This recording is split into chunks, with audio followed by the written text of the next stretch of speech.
is the first anniversary of the Meet the Author program. So we started last year in April in 2024, and so we in between two editions we couldn't do because at the end moment we had to cancel because of the health issues of two authors.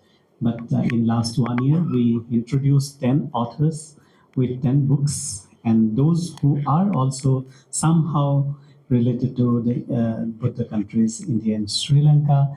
In between, even in collaboration with SARC Cultural Center, also we did one Meet the Author program introducing a book called Nalanda of Professor Anand Singh.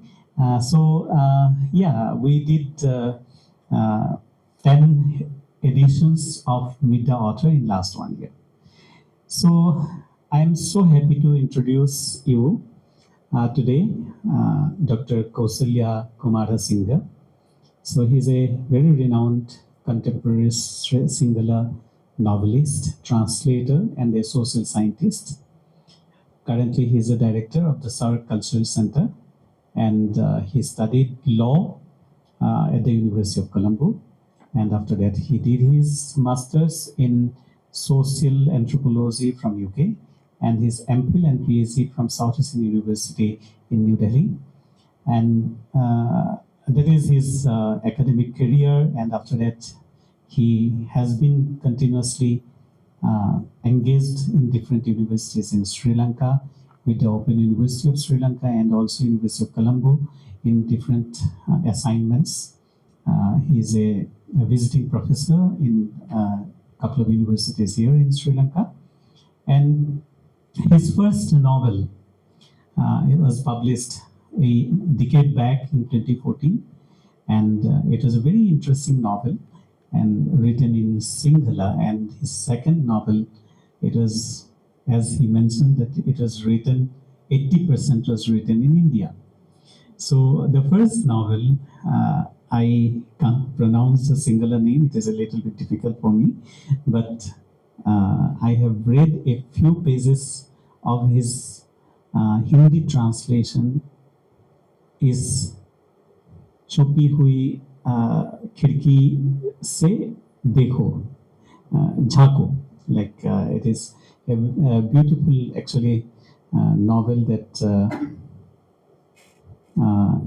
is छुपी हुई खिड़की में झांको.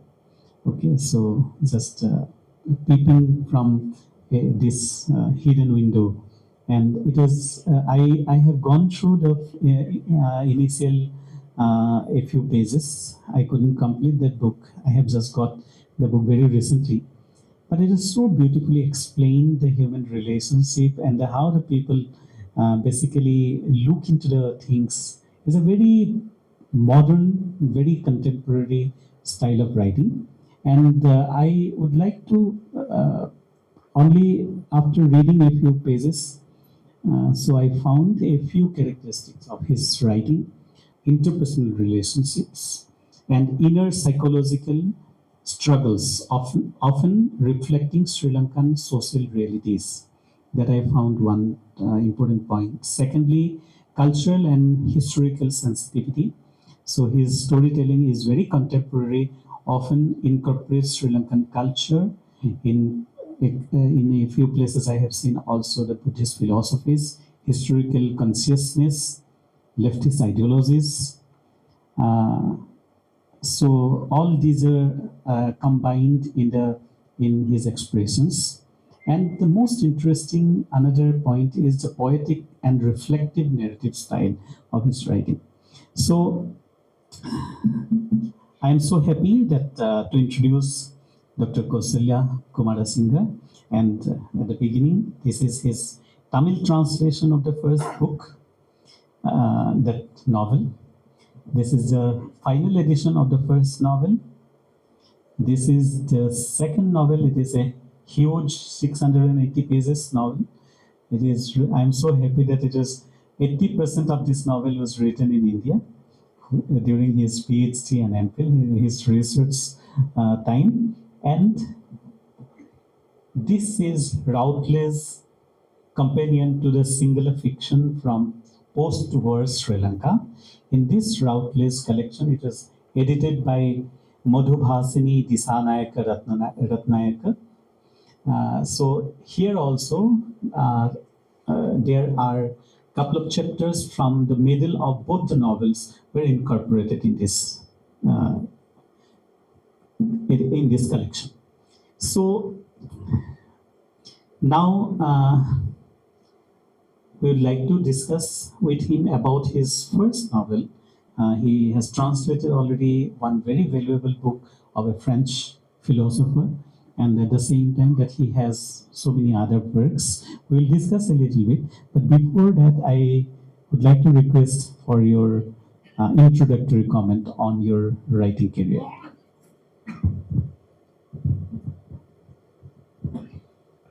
Thank you, Professor Ankuran, having me here today. So it's a great pleasure to be here. I think usually when I talk about my own writing, I tend to say quite naive and stupid things, and so because it's like. But writing career, when I think about as I remember, like in my very early days, like when I was like 13, 14 years old, I'm quite passionate about writing. But before that, I'm a very passionate reader. So when you read, your desire for words, right? That when you identify that words are the most beautiful thing in the world, something like that. So that you can make anything out of it. Right? So then when you have that desire for words, and then you read, and at the same time you want to write. So then that's how I think so then I initially in early days I started writing short stories, poems, short stories, and then I tried several times to write a novel, but then I failed. So I had this great fear that I thought I would never be able to write a novel. So then I wanted to find like when I write short stories, I used to write very quickly. I mean, like you finish it in a day. I just lock my room, and then I can just write and finish it within a day. Then, but novels, you need great patience, and like you need to keep things in your head quite a long time, and then it takes time. But so I tried several times, and I started and I wrote probably few thousand words, and then you abandon the project, and then you go to another. But then in this work I found the structure. I think you have seen it, like like within the chapter you have sub-chapters. So each sub-chapter is a scene, just single scene. It can so then when I write, so I write one scene, and I can okay, then I'm done for the like that way. So so this is how I managed to finish a novel. After that, I had that confidence. Okay, I can do it. That's why I wrote the second one. So, but before that, from short stories to novels, I had this great difficulty of how to write a novel. That was a challenge in the beginning. It's very interesting, and I can feel your all the emotions because I think, still in your preliminary stage of your writing career, as because that I also find that when writing a short story, it is very easy. Like, of course, it takes time to think about the about the story, how you are going to present it, how you are going to continue and the end. But it can be possible writing a short story within a day or two. But it is the same thing as you have mentioned. Sorry, I'm just I'm just telling about my own story. In 2019, I started writing a novel. I wrote 60 pages and then I abandoned. Okay, because I had no patience. That is number one. And the most important thing is that discipline is required to write a big thing. And like a book of 600 pages, you require a lot of discipline. And I feel always jealous of any in front of any novelist. I hope that one day I will also be able to write, and after my writing of the short stories. But so, as you have mentioned, it is very rightly that, of course, I shouldn't comment as I didn't complete the whole book.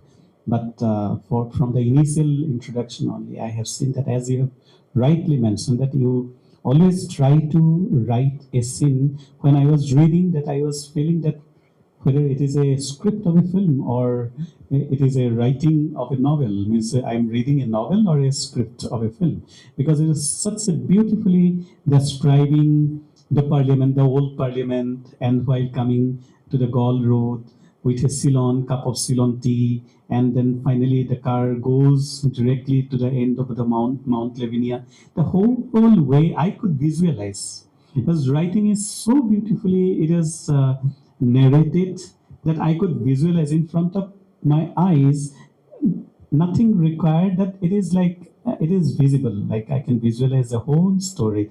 And immediately I thought that, okay, that during that time the parliament was there, now in that presidential secretariat. So it's a beautiful narrative style that you have adopted. So may I know your, like, how you just developed that style of narrative that you that adopted? Is there any influence of any other writer, or how you developed that one? I think, I must confess that I have mentioned it in several places that for this novel I have a very strong influence of Haruki Murakami. There is a novel called After Dark.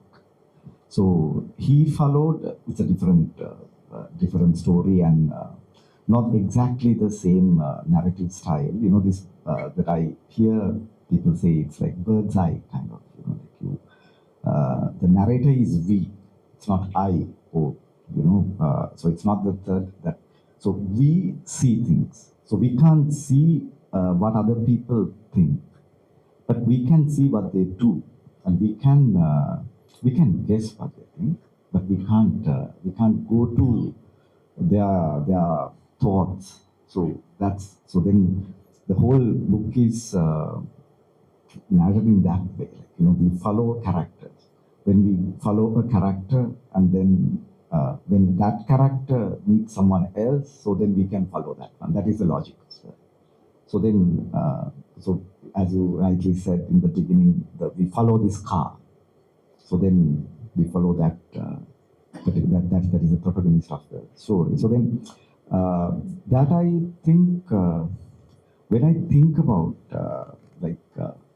I wanted something. The narrative style should have some meaning, and it should like what the story and the narrative style should have this meaningful link. So then the whole story is like, we like when you think about the contemporary world, we know that people have become so exhibitionist, and then at the same time that makes you voyeurist. So then this voyeuristic impulse, that I wanted to have it in the story, because that is something that I felt, that the whole story has this that is some sort of abstract philosophical kind of thing, that it's not like that. Behind the whole thing, that you have this idea that, okay, in this contemporary world, like you are like you are tempted to see things, and you're like, but that desire, that that's why I think I found this narrative style is suitable for this. And I think when I experiment, when I get this plot, it was also not the whole thing, but just I get, when I write something, I don't know what I write fully. I know a fragment of the story. So that's how I started. I'm a bit of a messy writer in that sense. If I write it down everything, like taking notes. I 2 years ago, I did a interview series for BBC Sinhala website with writers, with novelists. It's called Mama Liana Hattie in BBC Sinhala. That is the way I write. So I interviewed 35, I think about 35 novelists in Sri Lanka, Sinhala writers. And, when I found, some writers are very, they are very well disciplined. Before they start the first sentence, they take a lot of notes and they plan the chapters, they do that. But I can't do that. If I do that, I feel like, I will release that energy. So I want to, I also don't know what is happening in the process. I realize, okay, now sometimes new characters come, and then I just, here there is a character called Padmi. I just wanted her to distribute a leaflet. That was the initial idea. That's why I need that character, that side of her. But then she became a main character. So then that's what you enjoy in the writing. That you don't know what you know. You know partly, but then something something surpassed. Your consciousness, that these words can,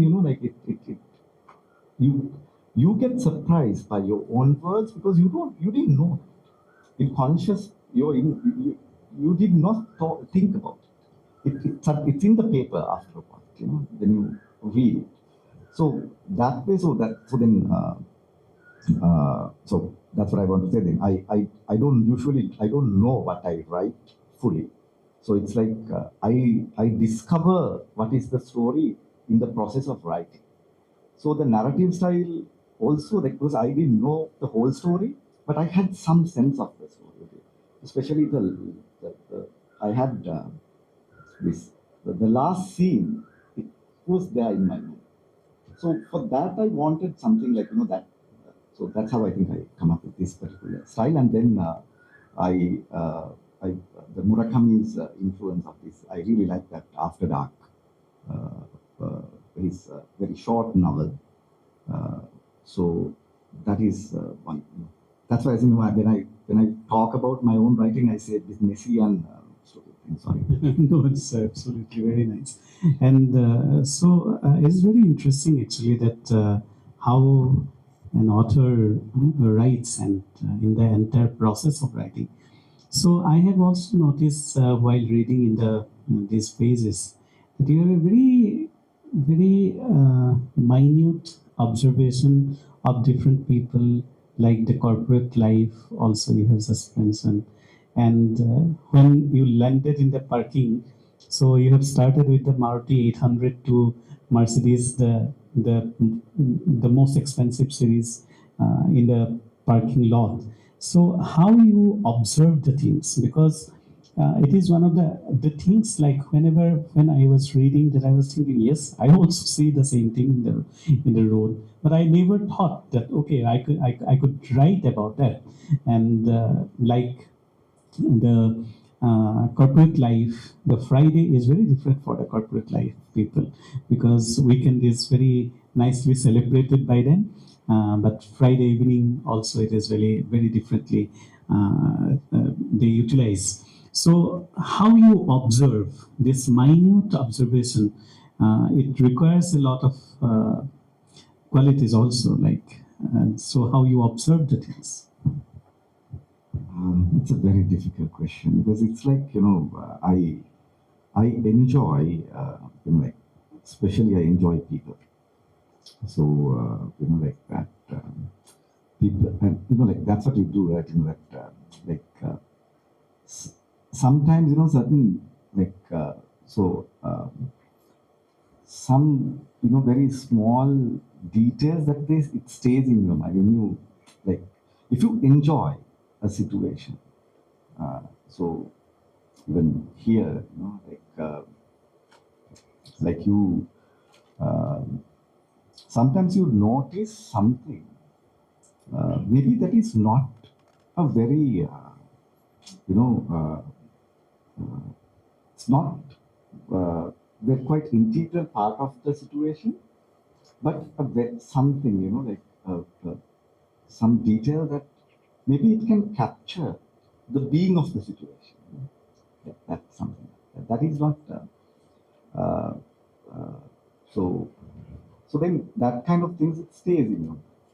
So, so then when you write, it comes. Like I don't force. It comes in that way. So yeah, sometimes my friends say I'm a dangerous person because I observe too many things. So like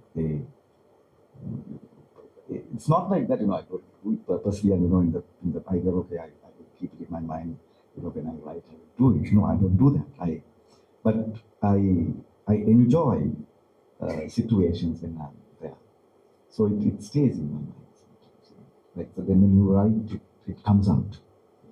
So I just recalled one of my interviews with a very renowned Indian filmmaker called Jahnu Borua, and he got a lot of awards. And he is uh, an Assamese filmmaker, so he basically directed a few Assamese films. And even in a very recent discussion, Mr. Prasanna Vitanage, he said that he has a lot of influence of Jahnu Borua because he saw Jahnu Borua's films and it is a very different style. In one interview, I asked Jahnu Borua a similar kind of question, how you observe the people. Then he said, in Mumbai, I used to travel always by the local buses, not by any taxi or any like tuk-tuk or any car. In the normally in all the metropolitan cities that the buses are full, right? It is crowded normally. Then he said that he always used to go to the sorry. He always go to the driver's side, and he turned to the people, and he observed the whole time what they do, and that is a kind of inspiration for him to portray the human character, human nature, human emotions.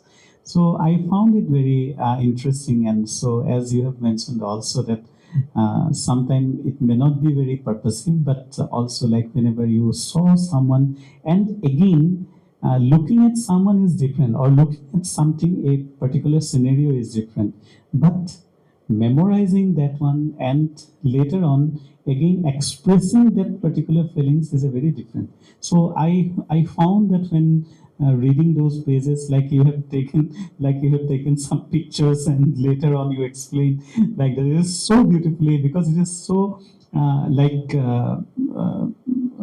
it is so there is nothing imaginative, like whatever you have seen, that exactly you have just expressed through your writings.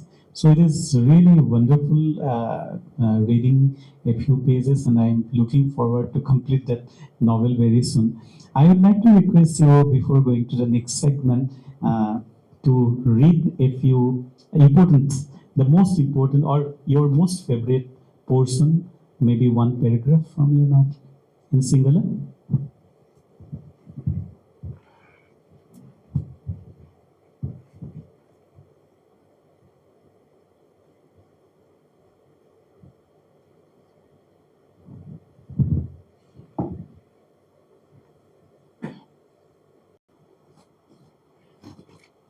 Always when the author reads, it's always different from the reading, or like even a poet when they recite, it is very different from the recitation of the other people, right?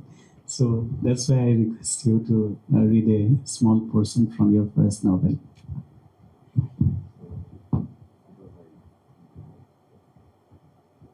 It's quite a long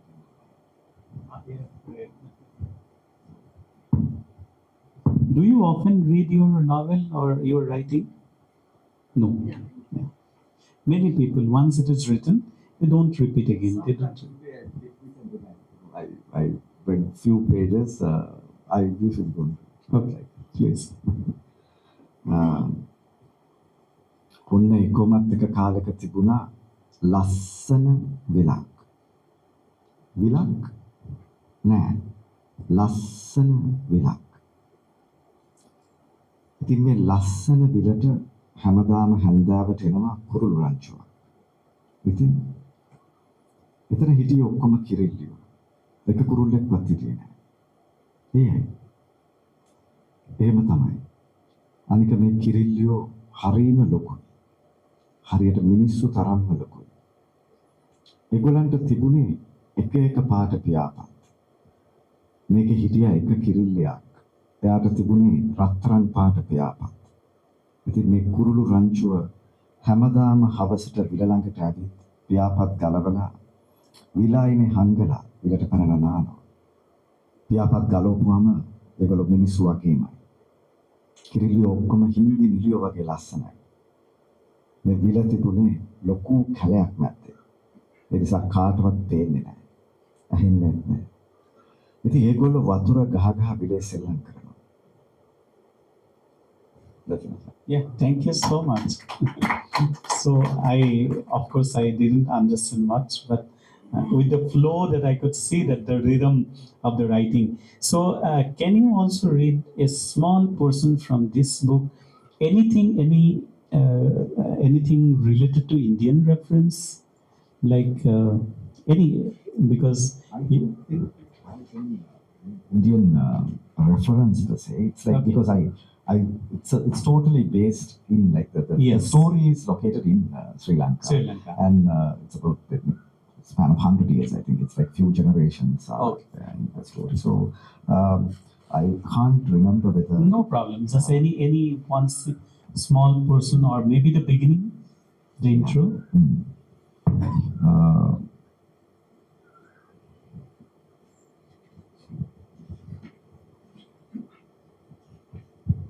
මෙලෙසින් සිද්ධ වෙන්නේ ඇගේ Facebook ගිණුම අතුරුදන් වීම. වචනයේ පරිසමාප්ත අර්ථයෙන්ම අතුරුදන් වීමක තිබිය හැකි බිහිසුණු సౌందර්ය එහි වූ බවට සැකයක් නැහැ. හරියට ඝන අඳුරු රාත්‍රියක හිටි ගමන් සිද්ධ වෙන විදුලිය විසන්ද වීමක් වගේ. ඔබේ ඇඳ, ඔබේ ඇඳුම් රාක්කය, ඔබේ අලු බඳුන, මේසය හා ඒ මත විසිරුණු පොත්, මේ සියල්ල මේ දැන් ටිකකට කලින් පැවතුණා. දැන් නැහැ.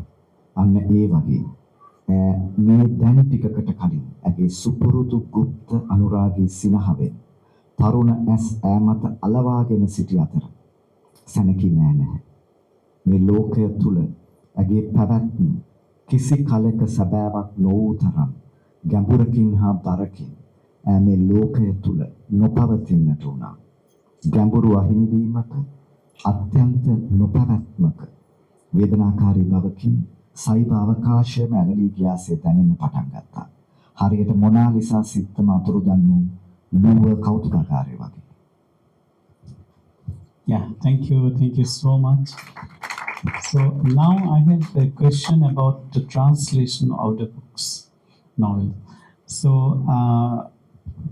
see that translation is another very important area, and also like if it is not translated into many languages, the people will be they will not get the opportunity to read this stories of different culture, different societies. So your first book has been translated into many languages. The first novel into Tamil, Hindi, Urdu, in these languages. So I can understand that someone can easily translate into Tamil from Sinhala because many people know both the languages. It is a bilingual country. But translating into Hindi or in Urdu will be definitely difficult because before that it was not translated into English, right? So from Sinhala to Hindi or to Urdu, definitely you had to help the translator for each and every word, right? So can you just explain about the story of translation of your from Sinhala, because it is very interesting. We have also tried, Asit is here, that we have tried translating from Assamese to Sinhala, and we have given a lot of time for that. And more particularly explaining the expression, the emotion. That is very different. North Indian emotion is very different from Sinhala emotions in many ways. So how it happened actually? Yeah, there is a story behind it. So when I go to South Asian University for my MPhil, in my batch It's a very small batch, it's 6 people per time. So there was this one Pakistani translator, very renowned, is quite senior person, about 58 years old at that time. So then we were, we give introductions in the beginning of the classes, right? So when I introduced myself, I just said, like I have written a novel. Then I was only using this one. So then he was quite interested. He said, so he asked, the other students asked about my novel, and then I, as like this, I was trying to say things, and so he got really interested. And after the class, he said, "I want to translate your novel." So I was thinking, this guy is kidding. I said, "It's in Sinhala, and you don't know whether it's a good book or a bad book, and how are you going to translate this one?" I said, "No, I will know whether it's a good book or bad book later. You'll see. But you can translate every single sentence into English and explain. I will translate into Urdu." I like it. Actually, it happened. Over a drink. We were having almond, and then I thought, these guys, like bit, like drunk, and then, but then I said, okay, because it's this guys, I shouldn't take it very seriously.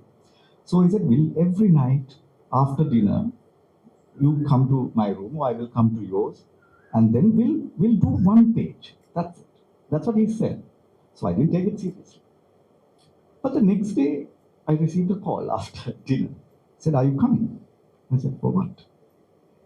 "To translate your novel." So then I went.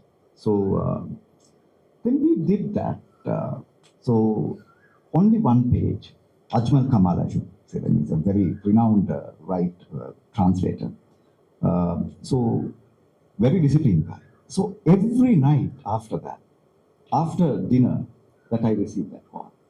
And he says, he usually says, we shouldn't, we only do one page, not more than that. Otherwise we'll get tired. So about, I think we started in 2016, and then we finished whole year. Like after dinner, we do one page. And then in the end, so I think this translation has to be good, because I explain the sentence in English. Not only that, the background of the scene, and I sometimes Google certain things, and I show, okay, this is the hairstyle, and this is the color of this is the pattern of the like all. So I probably usually translator the translator will get that sort of information. Like I explain, and some things I even acted up. Like, okay, this is what happened. Like this guy is like like sliding that. So that was a very fun and very enjoyable time. That Ajmal is also is a renowned. He has read so many books, and he knows the name and author that he knows, and then so it was a very valuable and enjoyable time. So then in the end, we had like 20 pages to translate. We went to Tosh, Himachal, Tosh, and then we got a place, and then we finished the book, and then that's how it happened. So the process is like quite good and very lengthy. Like it took the whole year to do that. Yeah, I must say that you were like lucky that you got a kind of so very disciplined translator, and who doesn't know the language.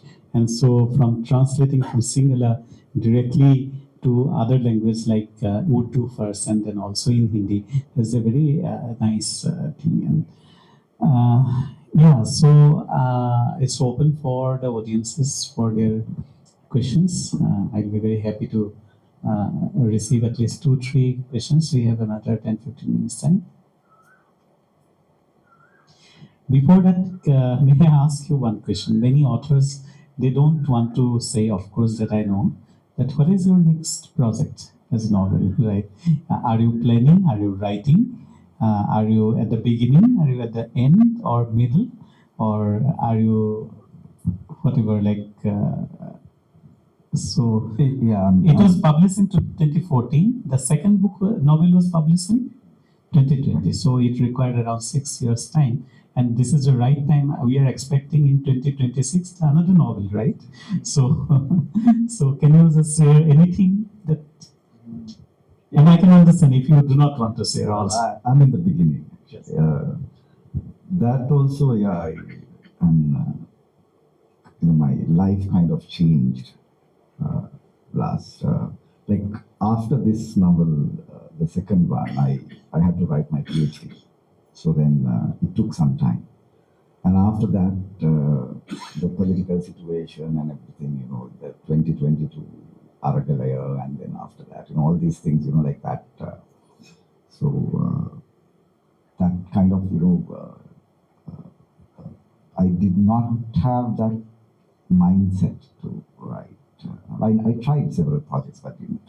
I failed, and then now I'm in a I I don't usually say the story. I also don't know, and this is kind of like some sort of it's not. I need to write something to survive. It's kind of maybe a survival kind of thing. Like I need, because I enjoy writing, and then it kind of it's a way of it's a strategy that I employ to live.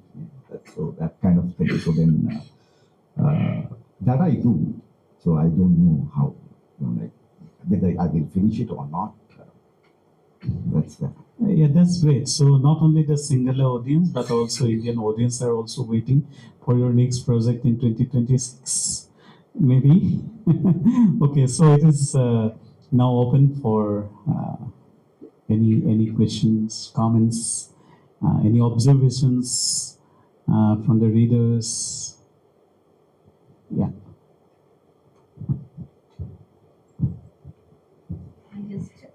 This is how I feel, and I want to get it confirmed by you because you are an author. A song, sometimes people write first the lyrics, then go for music, then see the person who is singing, who suited. There are big connection between various other things, right?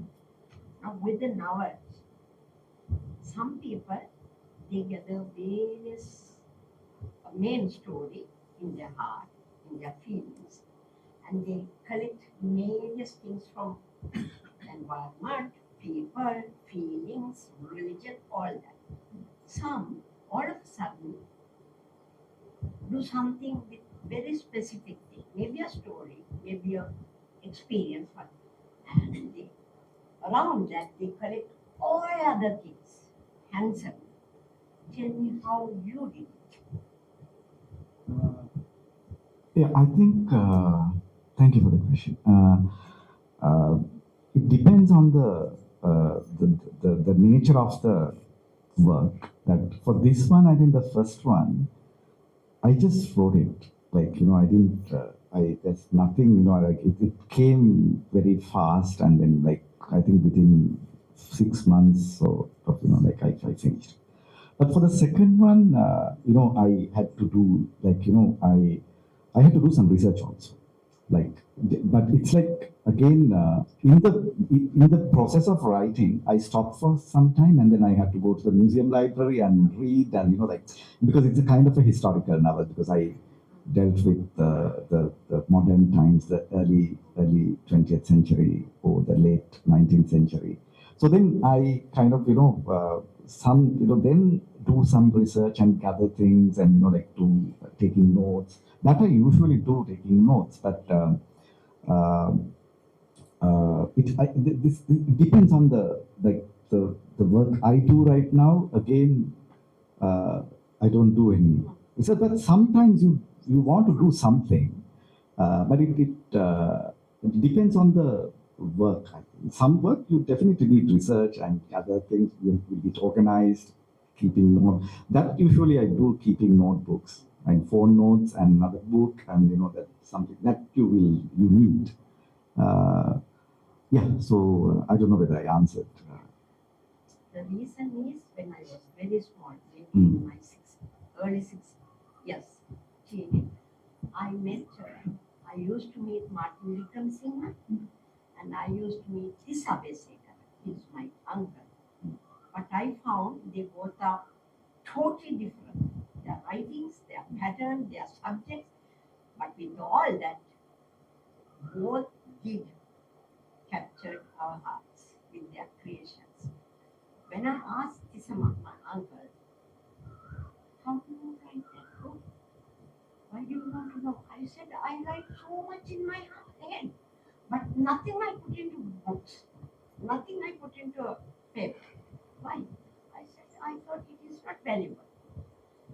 He said, no, you're wrong. You are trying to hide yourself from the society. You want to be in a corner, which is true. But then I found some female writers, they select Sunita Rahubata, Sunitra Rajapanna.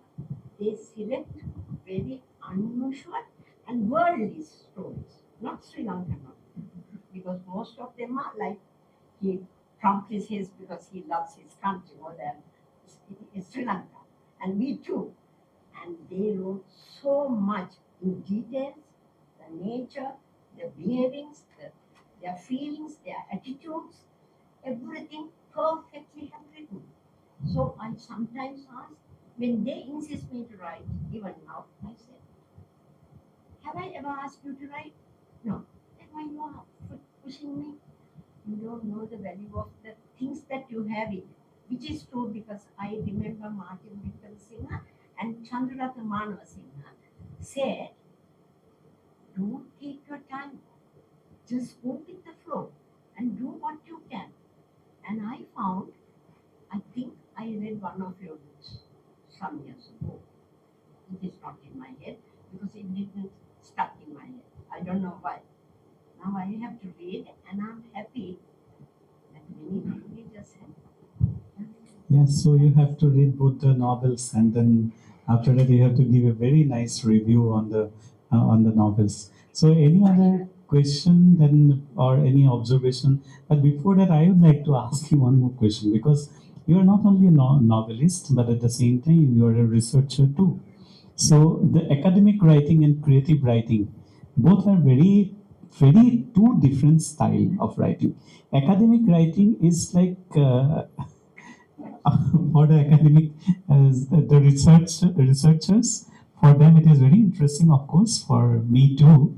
But it's, what should I say? It is very entirely in two pole, basically, academic writing and the creative writing.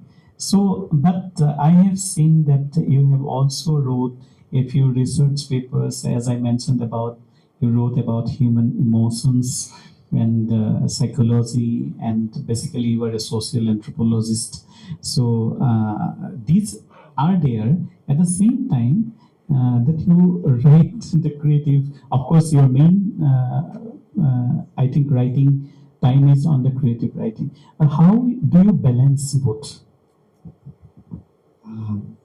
I think you also do that, so you also know the answer. And I think we don't have an answer. I think like we do it, but like again, that when you do like that, like these two has like kind of the different versions of enjoyment.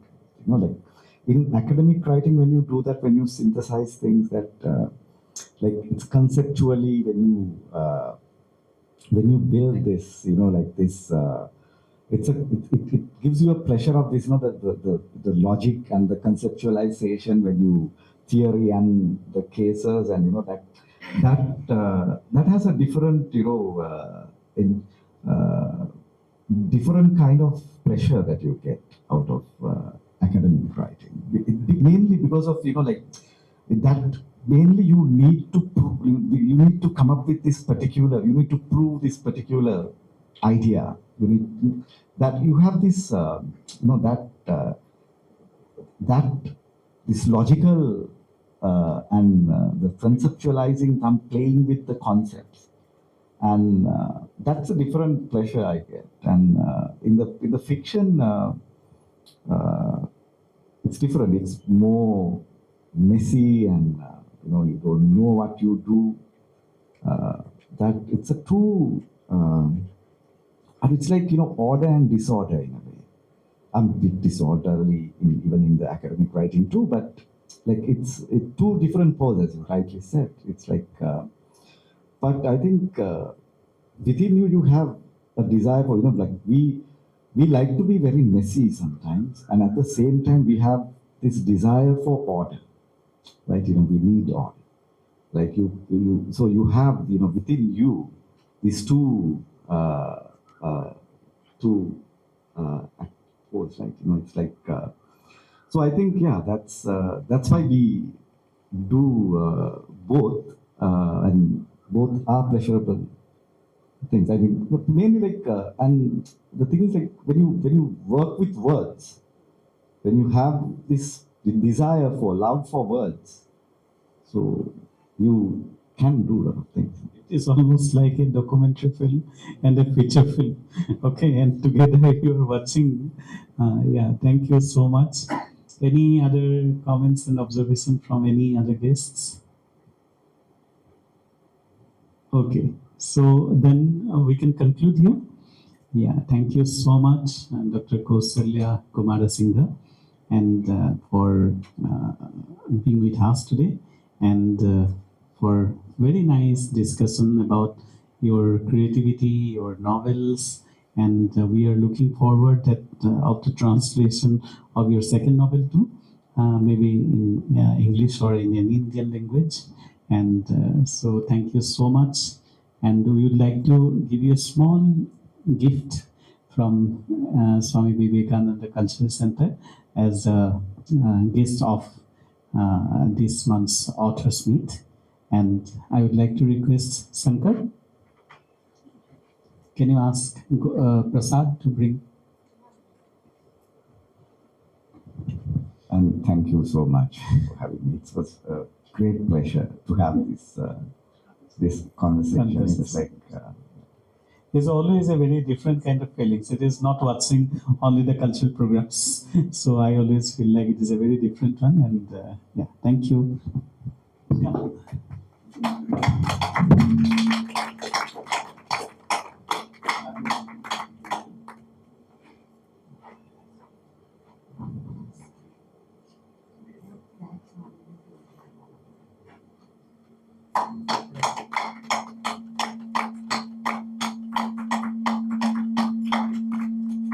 Now the book really is in the exposition. Kalida Malika went, so it is Yamamala and Dr. It's a hand painting. And also you can take one photograph with you.